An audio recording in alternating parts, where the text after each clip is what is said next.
So yun po mga Kadaver Kids, mga kabiyaya, isang mabiyayang araw po sa ating lahat. At welcome back to my YouTube channel, J. Guevara TV nga po pala, isang TVG defender at reactor ng mga viral issue na nagaganap dito sa Pilipinas.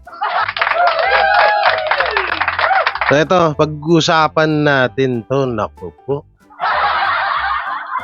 Malu, Chowang Pagar. Yeah, totoo kaya to?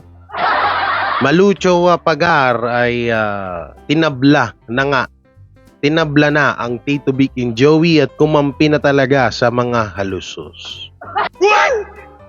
Disclaimer basta panoorin nyo tong video na to hanggang huli. May mga lilinawin ho tayo dito. So syempre bago natin to simulan, don't forget to like, share, comment, and subscribe sa ating YouTube channel at pakipindot na lang din po yung bell button para lagi tayo updated sa ating mga video araw-araw. So bago tayo mapunta doon, dito muna tayo sa anong to pinakita? Wait lang, may nag-chat. Akala ko kung ano na. Okay. Dito tayo. Bago yun, wait lang, asa na yun. Eto, breaking news. Ano kaya tong announcement na to?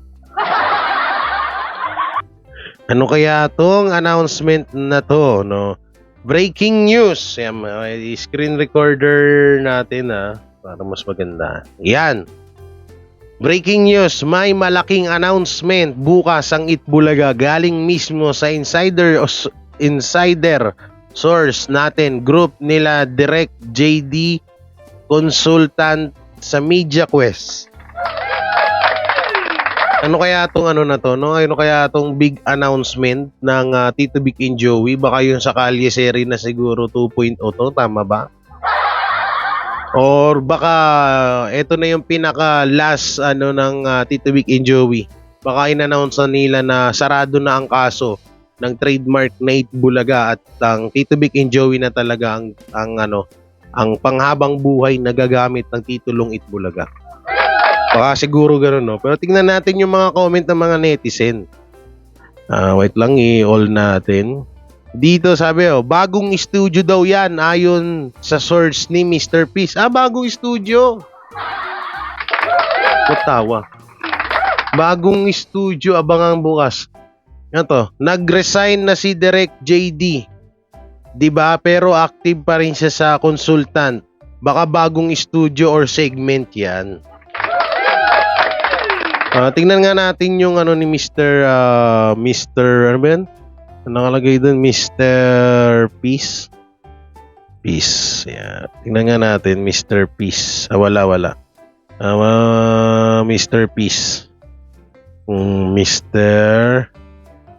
Ito si Mr. Peace, tingnan natin yung kanyang mga posts, baka nandito naman so inaan lang natin tong volume.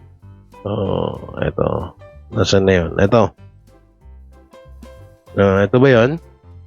Mga ka-Peacer at legit Daver Kids, ads count, hindi ito ads count.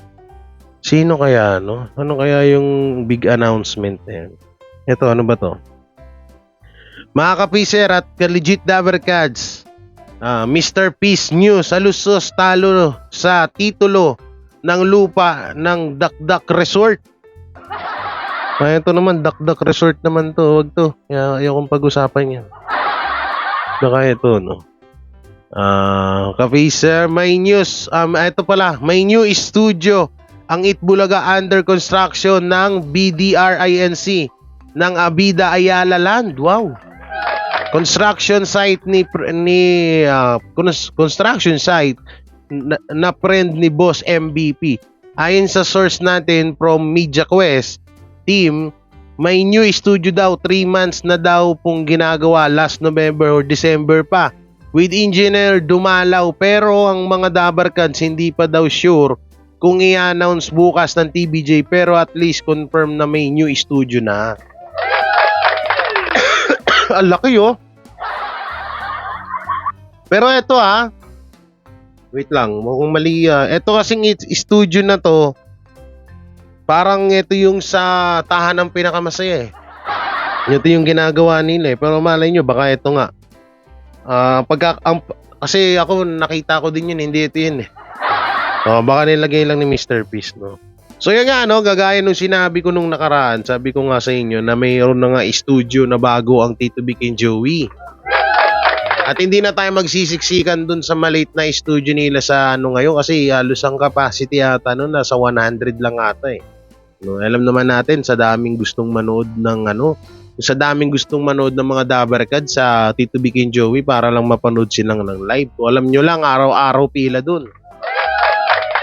So ito yung mga sabi, wow, salamat po sa info, exciting, may mga inggit na naman yan. Exciting talaga yan kung totoo man, tapos isabay nila ang new theme song nila na may It Bulaga na. And then, pictorial with Atasha and Miles. Wow na wow, di ba? Waiting sa new studio. Mga ilan kaya ang seating capacity? Siguro ito, alam ko, nasa 1,000 na ata ang capacity ng pwedeng manood sa studio na yan. Or mahigit pa. Kasi malaking studio daw to mga Kadabarkads. Sobrang laking studio. No. So, yun. At sana nga, ewan ko kung in-announce na ng TBJ, hindi ako nakapanood kanina kasi binabisi ho tayo, no? Ito pa yung isa, no? Sana yun? Ito. Sino ba talaga ang tunay na magnanakaw? Okay, bago tayo mapunta dun sa main topic natin, ito. Sino ba ang tunay na magnanakaw? Ang TBJ ba o ang mga lusos? Ang TBJ ang nakaisip na words na Itbulaga. Nasa kanilang istorya kung paano nagsimula ang Itbulaga. Si Joey De Leon ang nakaisip nito sa kusina ni Tito Sen. Si Vic naman ang gumawa ng kanta nito. So ano ginawa ng mga Lusos Production, Specialist Television and Production Exponent INC? Sila ang nag-produce ng show, more on financing. Pero it don't means sa kanila yung show. Di nila binili yung titulo ng show kay Joey De Leon meaning walang right ang mga Lusos sa show. Kung tatanungin nyo sino ang magnanakaw ngayon, alam nyo na. Tingnan natin yung mga comment dito ng mga netizen. Sabi ni Gonzaga, ito, talaga naman TBJ nakaisip niyan. Mananalo ba sila kay Henyo Master Joey De Leon? Itbulaga is Itbulaga. TBJ is Itbulaga. Without TBJ, walang Itbulaga. Tama naman yun. Pindot ko. Tapos na ang kaso, bakit ayaw pang patahimikin ng paligid? Change topic na, nakakasawa na, hayaan na lang natin tumakbo ang show nila at panoorin natin kung anong programa gusto natin. Tama na yung diskusyonan. Dudungan na akala kasama doon sa nakaraan. Puro dampot din lang naman ng alam ng mga kwento. Sino to? Si Dayar, no? Di wow. Kami dito, hindi kami dumadampot ng mga kwento dito. Marami kaming Ayun ako. So, ito tayo. Saan na ba yun? Meron akong nakita dito. Ito. Yung kaso, hindi ko pala pwedeng to. Sige, tsaka na siguro. Tingnan nga natin to. Naku, mga nasangkot na naman ng mga lusos sa Panoorin natin tong video na to. Ito, yung video na to ni Tony Gonzaga. No, wait lang, asan na yun? Naku, mukhang inatsapwera na ako. Naku. Ayaw nang gumana. Asan na, nawala. Hindi na mapindot. Ganun. Ayaw nang yung papanoorin sana natin, ayaw nang ma-play. Ayaw nang ma-play? Bad trip naman. Ang ganda pa naman sana yun. Yung kay Tony Gonzaga na kwento.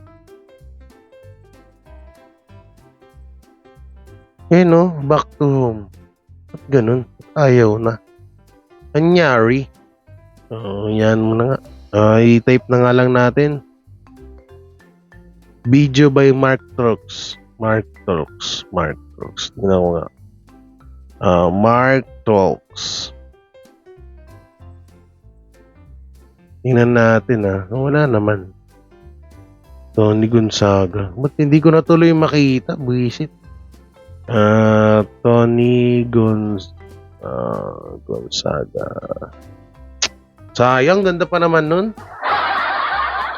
Ang ganda pa naman nung ano na yun, yung video na yun, kaso hindi ko na makita.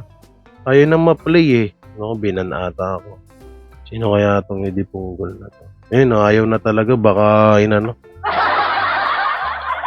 Oo, kung saan nagsimula ang pangalan Tony Gonzaga. So, yun, ano bang maganda,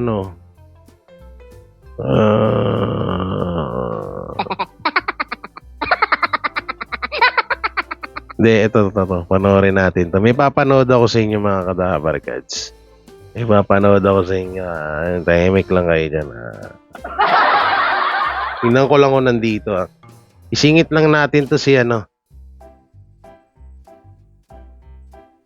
si Attorney Wakwak.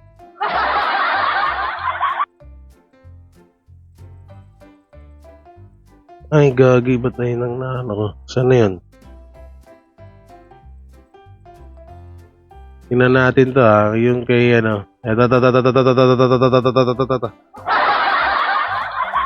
Okay, asan na yan? Ito.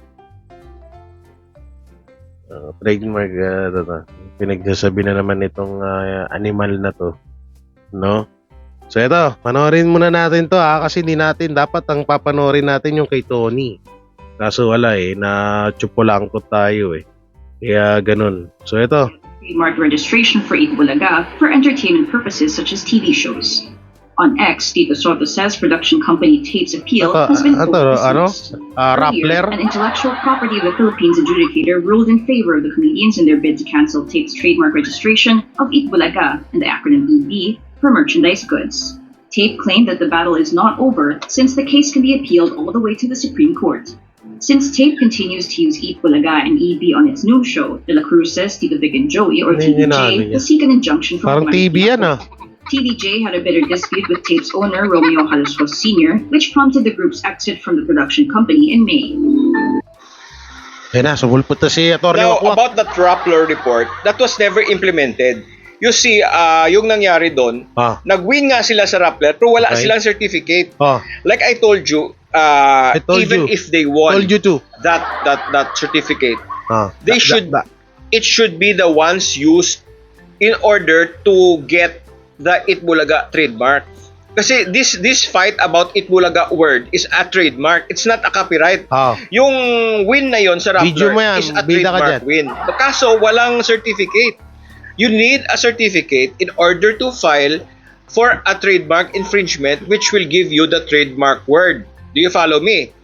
So, since they said they won it, but it's under appeal, they will never have the certificate. So, way back in June or July 1, when they first filed this case, they were not having anything at all. Wala silang certificate, wala silang walang papeles. So, Joey De Leon and through Divina Law, Attorney Buko told me that they had to file for a copyright infringement because they did not have a certificate. So, that holds true for today. Judge Tagra cannot make those people win the trademark Itbulaga because yung pinag-uusapan is a copyright in the first place. They cannot even file a trademark then, much more now, because they don't have a certificate. Walang certificate. Kasi po, ganito, yung trademark at saka copyright, magkaiba yan. They are both intellectual property rights, but one is a word, one is a right to a show. Yung ginawa ni Atty. Buko, nag-file siya ng kaso to rights to a show, tapos ginawa naman ni Judge Tagra, ginawa niyang trademark, ginawa niyang word, kaya nakuha nila yung Itbulaga. So do you see the fallacy there? Do you see the big mistake? It's a huge mistake, which of course these legal luminaries know. Ine-etchus nila yung tao Ine-etchus nila yung tao. Ine-etchus nila yung tape ink. But of course, we see it. Nakikita namin yan. So, binabalik namin ngayon sa Court of Appeals, no?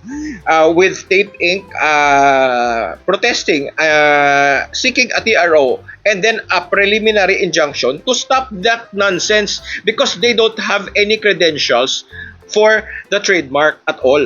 They should not be given. Dapat isama mo dun sila, Bespil. Naman, I disputed, and then we put, ang nilagay namin doon, Itbulaga is a public domain. So they should not have exclusive rights. Nilagay namin doon. Everybody wins. This granting anybody, any one of us, TVJ, Tape, or MJ Soriano Trading, they win this trademark dispute. Dapat public domain yung Itbulaga because hindi siya, it is for everybody because at the bottom line of this, Joey De Leon copied from a children's game. So if he copied from a children's game, then he should give it back to the public domain. Let all the artists who want to use Itbulaga make... Ewan ko sa'yo, baliw ka. Kaya ganito mga nakuha mga ng tape. Puro mga sintu-sintu. Ay, pero ito balita ko yung si Attorney Wakwak na yan. Mukhang po daw ata yan, mukhang kakasuhan ni Judge Tagra dahil dun sa sinabi niya na binayaran daw ng 10 million ng TBJ ang si Judge Tagra. Romeo Judge Tagra, no? Yun ang pagkakaalam ko. Tama ba ang pangalan ni Judge Tagra, Romeo? Pangalan ng Hindi, yun nga yung sabi-sabi dyan, kakasuhan daw yan. So, kasi paninirang puri kasi yun at paninira sa pangalan ng isang judge. Ikaw ba naman, sasabihan mo yung judge na binabayaran? Na binayaran ng TBJ ng 10 million ng judge para lang makuha yung trademark na Itbulaga, no? So, yun ang abangan natin. So, may source po tayo dun na kapag nalaman ko na po at naka-okay na po ang lahat ng tawag dito, kapag okay na po, na tuluyan na tong kakasuhan si Attorney Wakwak. Kasi nga, masama yung sinabi niya Andyan yung sa video natin sinabi niya na binayaran daw ng TBJ ng 10 million ng trademark na Itbulaga. Binayaran daw si Judge Tagra, kaya daw na pinaburan ni Judge Tagra itong Tito Vic and Joey. So yun naman, at ngayon, nakakuha ko ng balita, na itong vlogger na to ay kakasuhan natin. Di ko lang alam kung anong ikakaso kasi wala naman tayong hindi ko naman alam kung anong ikakaso sa kanya. So update ko na lang po kayo update ko na lang po kayo mga Kadaverkads kung anong ikakaso dito sa vlogger na to. Naku po, yari ka dito. Imbis na wala ka dapat problema sa sarili mo nagka-problema ka to. Ikaw naman kasi, ba't ka nagpapasilaw sa pera kung magkano ino-offer sa'yo para banatan ng TBJ? Di ba naalala niyo yun? Yung page dati na Spolarium, na umamin na binabayaran siya ng vlogger ng Tape Inc. nor si Arn na binabayaran niya para banatan ng TBJ. Ganito rin din kasi nangyari dito sa kumag na to kay Attorney Wakwak. Binabayaran para banatan kasi biglang dapat nung una pa lang, 'di ba? Dapat nung una pa lang kung talagang defender siya ng tape. Nung una pa lang dapat lumitaw siya. Una ko nga siya napanood kay Model of Maynila, tapos yun na. Bigla na siyang lumitaw ngayon at araw-araw nang nag-a-upload ng kung ano-ano pinagsasabi. Hindi porket mga sikat ang mga tao katulad niyan ng TBJ, ay sikat na yan, hindi naman ako papansinin niya kahit anong sabihin ko sa kanya. Katulad yan ni Judge Tagra. Ay, judge naman yan, hindi ako papansinin yan. Tsaka opinion ko to. Yung ginagawa niya kasi hindi niya naman opinion yun. Paninira kay Judge Tagra yung paninira sa pangalan ni Judge Tagra at sa Tito Vic and Joey. So, i-update ko na lang kayo mga Kadaverkads kapag may may nakuha na tayong sapat na impormasyon patungkol dyan sa kay Attorney Wakwak. So yan, dito na tayo mapunta sa issue na about sa pagtatridor daw di umano Pagtatraidor ni Malucho Wapagar sa Tito Vic and Joey. Ba't palakpak? No? Alam nyo, may nakita ako ditong isang post na nagsasabing traidor nga daw or tinraidor na ni Ma'am Malucho Wapagar itong Tito Vic and Joey. So lilinawin natin to, no? So eto, so, bago kayo magkomento dyan, patapusin nyo muna ako magsalita, ha? Ito, screen recorder natin. Sabi ni Solid TBJ and Legit Davercad Spider Authority. Shoutout sa'yo. Ang dalawang dating namumuno sa Tape Incorporated, Mr. Antonio Tubuera and Malucho Wapagar. Pero ang nakakalungkot lang nga naman na magkaiba pala sila ng pananaw about TBJ. Bakit na naman? Mr. Tony Tubuera, sinuportahan ang TBJ. Malucho Wapagar, kinalaban ng TBJ at kumampi ito sa mga halusos at sa abogado ng Tape Inc. Ba? Totoo kaya to? So bali, eto kasi, nagtanong-tanong ako sa mga source ko na lubos na nakakakilala kay Ma'am Malucho Wapagar kung totoo ba to o hindi. No, so tuloy pa natin. Mr. Tubuera, loyalty sa TBJ. Malucho Wapagar, traidor sa TBJ. Mr. Tony Tubuera, mabuting kaibigan sa TBJ. Malucho Wapagar, masamang kaaway sa TBJ. So ito yung picture, no? Nandyan si Mr. Tony Tubuera na nakalagay nga dyan, loyalty sa TBJ, tas traidor naman kay Ma'am Malucho Wapagar.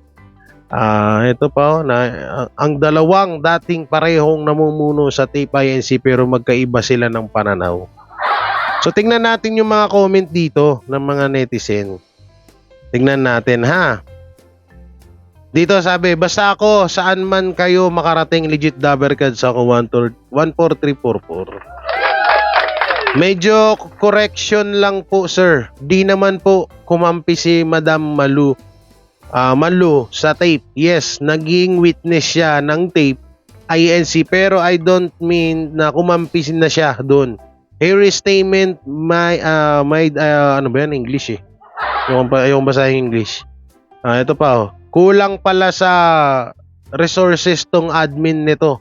Unfollow ko na nga, nadamay pa ako dito, lul.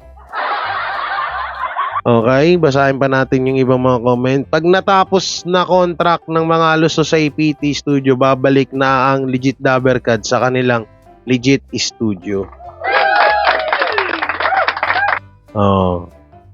Hindi na babalik sa APT Studios ang TBJ Legit dahil meron na silang bagong malaking studio, kaya abangan na lang. Totoo naman yun, no? Uy, nawala. Nawala yung ano natin. Nawala. Punta tayo dun, no? So, basahin natin yung mga comment dito, no? Ayan. Sabi ni Brownie Vlog, mabait yan si Miss T, si Mr. T. Naging amo ko yan dito.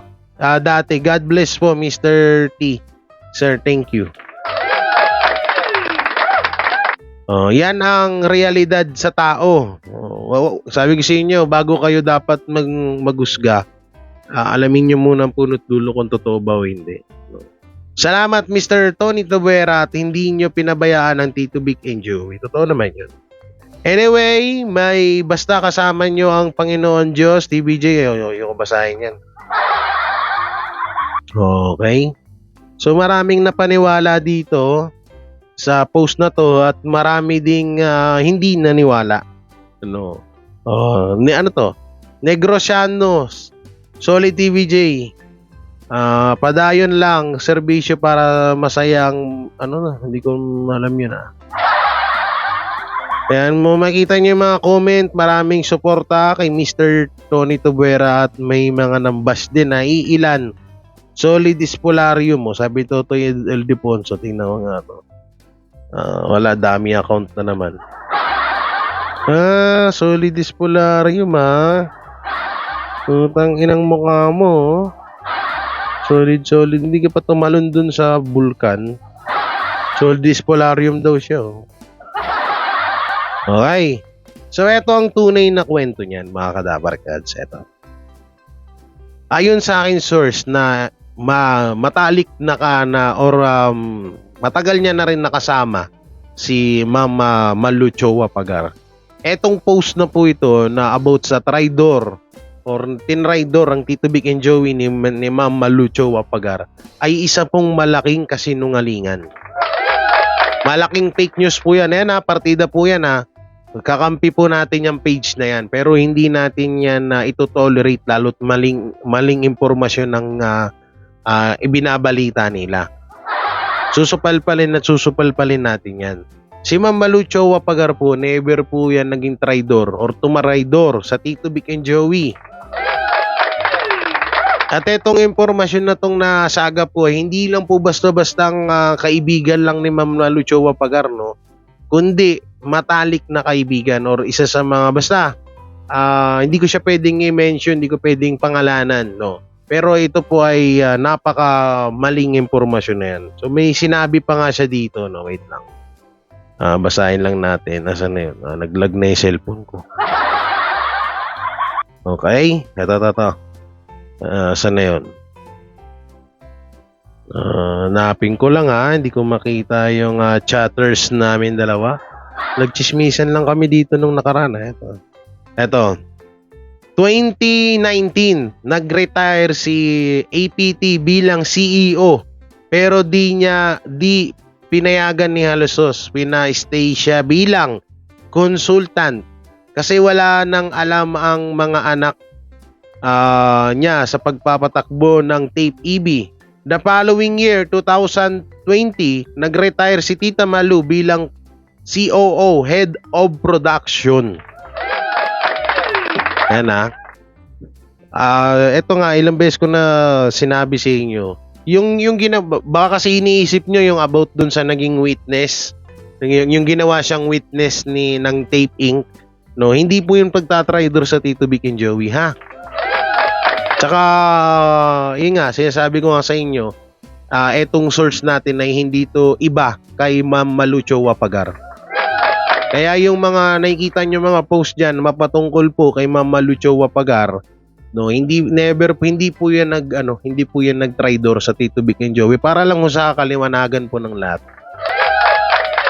No, huwag po kayo basta maniniwala sa mga post lalo't tawag dito, wala naman pong katotohanan yan. No. Pwede pa si Anjo Iliana. Nadamay na naman si Anjo. Pero Ma'am Malu Chowa Pagar at Mr. Tony Tubuera ay never pong naging traidor yan sa Tito Vic and Joey. Never po. Hindi po yan nag-traidor at tawag dito, hindi po yan bumaliktad para kampiyan lang ang mga Halosos. Never po. At isa po ako sa magpapatunay dyan. Ano? O baka sabihin nyo, sino naman yung source nyo na yan? Akin na lang yun. Kasi napaka